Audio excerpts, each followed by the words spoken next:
सुधा और उसका भाई दिनेश किसी तरह गरीबी में पले बढ़े। दिनेश बड़ा होकर छोटा मोटा काम करता और अपना घर चलाता। बेटा दिनेश, किसी तरह अपनी बहन की शादी करवा दे। बड़ी हो गई है लेकिन अभी तक घर पर बैठी है। ठीक है माँ, मैं कोई लड़का देखता हूँ। थोड़े दिनों में दिनेश को एक लड़का मिलता है जो बहुत बड़े बंगले में ड्राइवर का काम करता था। माँ, एक अच्छा लड़का मिला है। वो पास के बड़े बंगले में ड्राइवर है, खूब अच्छी गाड़ी चलाता है। वो सुधा को खूब खुश रखेगा। अरे वाह भैया, फिर तो वो मुझे 4 चक्के में घुमाएगा भी। हाँ हाँ, क्यों नहीं घुमाएगा, जरूर घुमाएगा। अरे बेटा तू चल, उन लोगों के घर हम लोग जाकर बात कराते हैं। दिनेश और माँ सुरेश के घर जाते हैं। वहाँ उन लोगों की खूब आवभगत होती है। हम लोगों ने तो दिनेश को देखकर ही सोच लिया था, जिसका भाई इतना संस्कारी और सभ्य है तो बहन कैसी होगी। लेकिन फिर भी एक बार सुधा से मिल लेते हैं। हाँ हाँ, अब तो बस शादी के बाद यही मिलना होगा, है ना? आप लोगों की कोई मांग हो दहेज के लिए तो? अरे नहीं दिनेश जी, मैं तो खुद मेहनत करके एक एक चीज घर की बना रहा हूँ। बस घर में शांति रहे, यही मैं चाहता हूँ। दिनेश और माँ बहुत खुश होकर घर आ जाते हैं।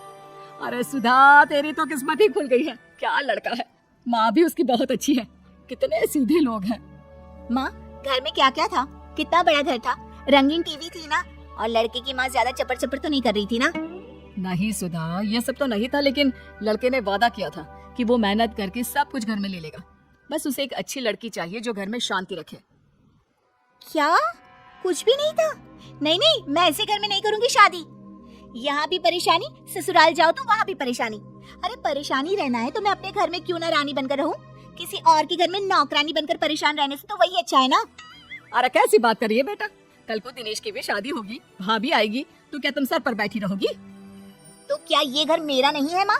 और कल को किसी और को आना है तो इस चक्कर में मैं कहीं भी चली जाऊं? वो कहीं भी नहीं, ससुराल होने वाला है तेरा सुधा।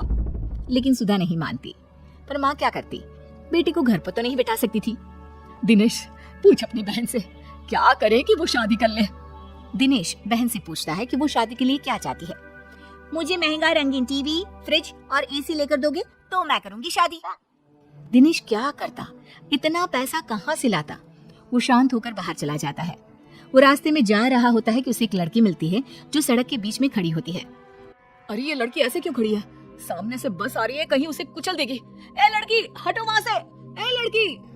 दिनेश लड़की का हाथ पकड़कर उसे बस के सामने से हटा देता है। क्या हो गया? तुम आत्महत्या क्यों कर रही थी? क्यों बचाया आपने मुझे, मर जाने देते। वैसे भी आज नहीं तो कल मरना ही तो है मुझे। अरे ऐसी बात क्यों कर रही हो? बताओ मुझे, क्या कर सकता हूँ तुम्हारे लिए? नहीं, मेरे लिए कोई कुछ नहीं कर सकता। मेरे माता पिता मेरी शादी एक बड़ी उम्र के आदमी से करवा रहे हैं। क्यों? क्या वो गरीब हैं? नहीं, उन लोगों के पास काफी पैसा है, लेकिन मैं काली हूँ ना, इसलिए कोई मुझसे शादी करने को तैयार नहीं है। पर मैं एक बड़ी उम्र के आदमी के साथ शादी नहीं कर सकती। तभी वहाँ उस लड़की का भाई और पापा आ जाते हैं। चलो मेधा, वहाँ तुम्हारा दूल्हा बारात लेकर खड़ा है और तुम? नहीं, मैं उससे शादी नहीं करूंगी। वो बहुत बड़े हैं। वैसे भी मैं इनसे प्यार करती हूँ। दिनेश हैरान रह जाता है। तो ये तुमसे शादी करने को तैयार है? दिनेश लड़की को मजबूर देखकर हाँ कर देता है। अब क्या, पूरी धूमधाम से दिनेश की शादी मेधा से हो जाती है। शादी के बाद, देखो, मैंने सोचा नहीं था कि ऐसे मेरी शादी हो जाएगी। तुम बड़े घर की हो, मैं कोशिश करूंगा कि तुम्हें सारे ऐशो आराम दे सकूं। मैं और कड़ी मेहनत करूंगा। नहीं नहीं, मुझे ये सब की जरूरत नहीं है। मैं तो तुम्हें थैंक्स कहना चाहती हूँ कि तुमने मेरा जीवन खराब होने से बचा लिया।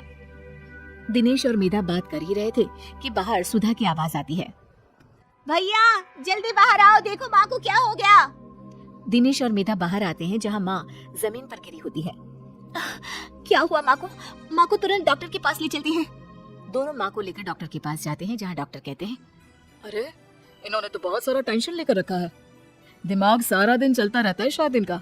ज्यादा सोचने से इन्हें चक्कर आ गया है और ये गिर गई। क्यों बहन जी, क्या चिंता है आपकी?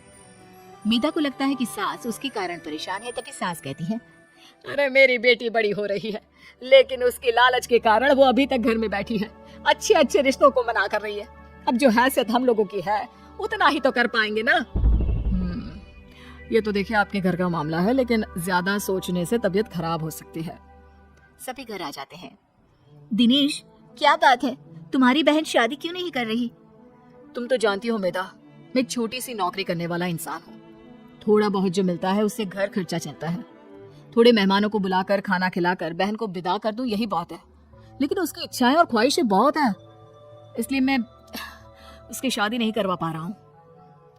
सुधा को तो मेहनती और काम करने वाले लड़के मिल रहे हैं, वो तो मेहनत से बड़ी चीज खड़ी कर सकते हैं, फिर क्यों मना करना? मैं बात करती हूँ। क्या बात है सुधा, क्यों शादी नहीं करना चाहती हो? आप भी तो शादी नहीं कर रही थी ना, फिर क्यों की? अरे वो शादी नहीं थी, दबाव था अपने से बड़े आदमी से शादी करने का। तो भाभी, इस घर में आपके पिता ने आपको सारी सुख सुविधा की चीजें दी है ना, बड़ा टीवी, ठंडा पानी, सब कुछ मिल रहा है ना यहाँ पर, तो फिर मैं गरीबों वाली जिंदगी क्यों जीऊं? अरे कहाँ से लाएगा तेरा भाई ये सारी चीजें जिसे देकर मैं तेरी शादी कर दूं? लड़के खड़े हैं बिना दहेज की शादी के लिए, लेकिन ये लड़की अरे इतनी लालची है कि भाई का सोच भी नहीं रही है। कोई बात नहीं माँ जी, आप गुस्सा ना करें, ये सारा सामान नया ही है सुधा, मैं कल ही किसी को बुलाकर पैक करवा देती हूँ, ये तुम अपने साथ ले जाना, मैं और दिनेश फिर खरीद लेंगे। अरे नहीं नहीं बहू, ये तेरे पिता ने तेरे लिए दिया है, तू कैसे रहेगी इन सब के बिना? माँ, मेरे लिए दिनेश सबसे ज्यादा मायने रखते हैं, वो ठीक रहे तो ये सब तो हम फिर कभी भी ले सकते हैं। अरे जीती रह बहू, तूने तो मेरी बड़ी समस्या का समाधान कर दिया। फिर क्या, मेधा का सारा सामान सुधा की शादी में चला जाता है, उसकी शादी हो जाती है और सास हाँ चैन की सांस लेती है।